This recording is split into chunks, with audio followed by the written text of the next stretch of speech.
Hey everyone, Izzy and MJ from Endless RVing with an RV industry update. Indianapolis newspaper report blasts the RV manufacturing industry. This was originally run on a newspaper, MJ's going to talk about it, but the one, we're going to give you kind of like the Cliff Note version because it's quite lengthy.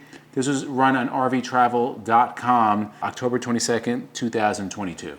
So the article was from the Indianapolis Star, and that was posted on October 19th, and it was a 4-part multimedia series. So what we're going to do in this video is give you an overview, a quick synopsis of both the RV Travel article as well as what was in the Indianapolis Star. We'll put the links below to everything. So it starts out talking about after 2008, how things started getting tough, obviously for everybody.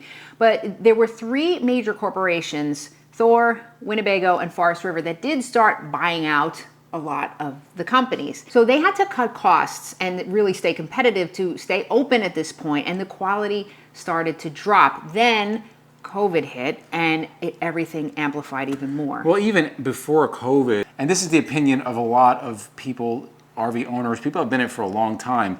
Although the economy started to recover, profits were up, the quality continued to be subpar. Yes. And then really highlighted, like you said, after COVID. So you had this increase of demand for product, but you had a decrease of labor due to COVID, and you were looking at almost an increase of 50% production. That's how, obviously you know how many more RVs were being bought at that time. Right, if you remember, we've done quite a few videos, back when COVID hit, talking about how little inventory there was on the lot and how the RV industry was hitting 600,000 units, a record. They were talking about doing that in 22, which hasn't really happened because it's caught up. But yeah, they were just pumping out a huge amount of product with a reduced labor force. We have done videos regarding some RV manufacturers we visited. Now, we did visit ones we didn't do videos on because we weren't allowed to do videos. Right. But back 2019, 20, we did videos, and we saw before COVID hit, major manufacturer that people were like running.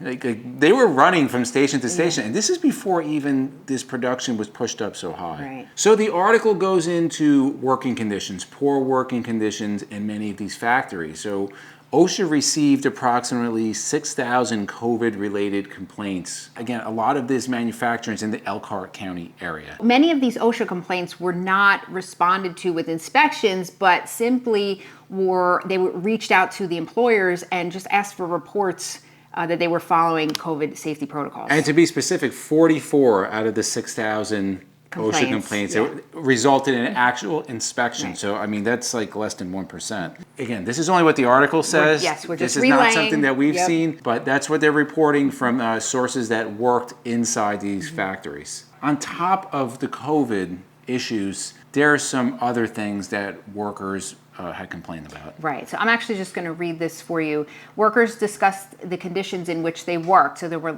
some said, lax safety rules and the fast pace, drug use, unfair pay structures, a disciplinary system that punished workers for taking sick time, lack of training, and quality issues with products that leave factories. Several workers stated that they and others would need daily uppers, energy drinks, Ritalin or Adderall, and even meth to keep up the pace of the work. Some companies pay on the amount of units you finish. That's how you get paid. There's other companies that pay, for example, like on a share, like a profit share of the company. So the better products that they put out, the more the company makes, the more they get paid. Work pace definitely picked up, and one worker actually stated that he went from making 16 RVs a day to 36 RVs in that same amount of time, and that the quality of the units that were coming out were substandard. Imagine making 36 units a day, one person. What do you think the result is going to be? Well, it wasn't prices going down. No, it wasn't. But the recall numbers skyrocketed. So I'll just read these numbers for you.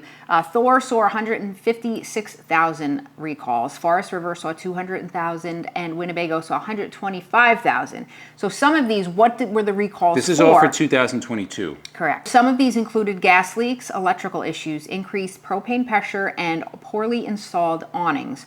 One family quoted that their RV burst into flames in Montana. They actually picked up their RV, and on their return trip home, it burst into flames on the way there. Now, MJ is an RV inspector. We're friends with RV inspectors.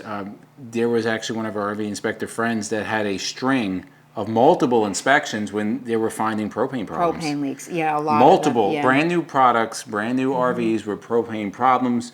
We have subscribers who've had brand new units from higher end motorhomes that have come from the factory with no sealant on the roof. Right. And all kind of other problems. Right. Further quoting the article from the Indianapolis Star, specifically, the industry response has not been aligned with the report. Thor has said its quality has actually improved, even as it was making more product. Right. Forrester Winnebago declined to comment. Now, the RVIA, which is a huge organization that represents the RV manufacturers, they gave out a response to this article, and in quotes, they emphasized the high priority the RV industry places on workplace safety and the safety of our products. Protecting the safety of these valued employees is of paramount importance to our industry. There's one other former worker that's quoted in the article, I believe it's in the Indianapolis Star, the direct article on there says that he's worked on these for many years and he will never ever buy a new RV just because he knows how they're built. So you may ask, why are we bringing this to you? As a customer, you deserve to know. We're customers ourselves, so we would want to know. It's obvious, according to this article, that the RV industry is not forthcoming in putting this out, right? Like they're not saying, hey, this is what we're building. This article came out, you read it and you do your own homework. But we want everybody to know what they're buying. RVs are marketed as this vacation, right? As everybody's dream, you can go down the road. You know, every RV commercial you see, it's in the middle of nowhere and everybody's going in the sun. And then it is that for many, but you never see the other side. At least that's not advertised.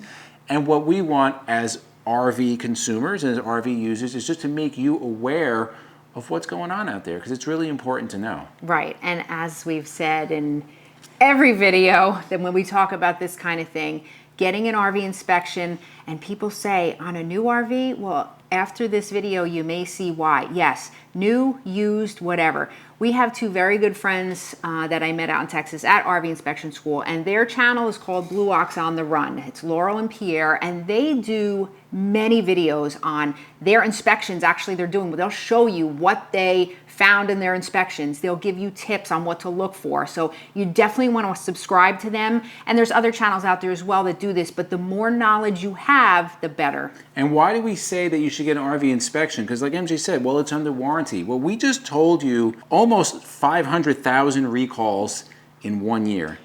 There are not 500,000 RV repair centers in the country. If there's several thousand, that's a lot.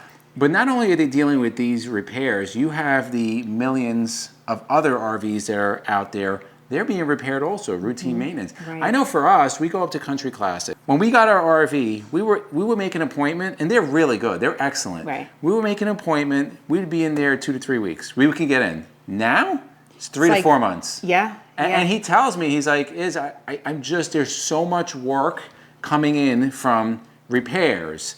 And, you know, we got to replace walls because of leaks. It's just, they're overwhelmed. And they don't have enough staff. And they want to continue doing good work, so Right. they're not rushing things out. But Right. it's totally, it's 3 months for us to get in. We have our RV in getting the refrigerator replaced now. I had to make that appointment for something else. We just happened to put the refrigerator. Right. But I made that appointment back in like early September. Right. It got in mid-October. And that's a place that's a huge staff. Right. And they move them out. And it's taking time. So, and again, these are issues that we had that we could still use our RV, but if it's something that you can't use your RV, you're out. You're out, Yep, and you're yep. paying for it. So another thing that's really crucial to think about, some dealerships are wonderful. Some dealerships are now giving people a little bit of a challenge if they want to have an inspection done. So this is something that you want to think about when you are choosing a dealer. Right off the bat, I think it's a question that I would ask, because you don't want to find something, get this deal going, and then, oh no, you have to pay an extra $1,000 to the dealer for an inspection, or the inspector has to pay, or whatever. So keep this in mind and make that one of the first questions that you ask, so you can have that RV inspected without any issue. And there are dealers out there that will allow inspections. Yes, It yes. should be an open book. You should be able to test drive a motorhome if you're going to buy a motorhome. You should be able to have that RV, if you're buying a towable, have it inspected. You should be able to camp on the lot of that, especially if you're buying a new one. You're paying a lot of money. Right. If a dealership is giving you a hard time, that is a enormous red flag. Also read the reviews about their repair, because that is huge. We promise you, there's one thing we promise. If you buy an RV, at some point it will be in for some kind of repair. It could be a routine maintenance. It will be in for repair, and it will be in more than likely the dealership where you bought it from. So it is very, very important that that dealership service center is a very high standard. We're asking everybody that views this, we're asking you to participate. We want you to put in the comments below, what has been your experience buying an RV, whether it's new or used? Was it worry-free? Did you have no problems? Did you have problems? If so, how was it resolved? What dealership did you buy it from? How long was it off the road? We want to know everything, because not only are we reading those comments, other people are reading those comments. And if RVers come together and they demand change will happen. Right, and also share this video out there, because again, the more knowledgeable the consumer becomes, which is what we try to do with our channel, is to get people equipped with information. The more people that know it, the better. And for myself and MJ, it's a journey of a lifetime, and we'll see you on the road.